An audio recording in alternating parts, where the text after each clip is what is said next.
继续咱来关心，伫咧中华园林的一个公园，昨昏有2个囡仔触流索刷受伤，那像是有人挑工甲铁钉啊插伫咧这流索内底，才会害囡仔受伤。即嘛已经甲这铁钉啊背起来，警方嘛要调监视器来追查。 囡仔伫公园内底佚佗，毋过详细一看，面有去挂着，搁向顶悬一撮，都可能伤着目睭。因为查某囡仔正多穿过公园内底流索啊，家长详细一看，发现一支真细钉啊。应该是有人故意插的。太变态了吧！它是插上去。 查某囡仔爸爸担心是讲，早早带囡仔去中华园林市套马路公园耍流索啊，毋过手也未更锁顶悬有一支细钉啊。查某囡仔耍了后，家长就发现因有伤。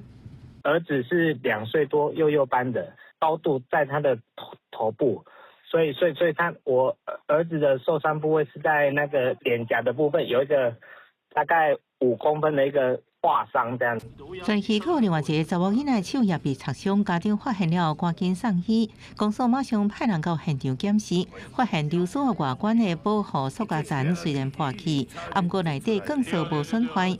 勘查了，检判受人故意带钉啊。其实不是原本钢索的断裂哈，那疑似有心人士可能在上面放置类似像长铁钉的一个物品，那导致小朋友有受伤的情势。施工所也会全面检视一下那个场域内的相关游戏设施。 本分局尚未接获报案，将持续调阅监视器厘清中，并加强周边公园相关巡逻，以保障市民安全。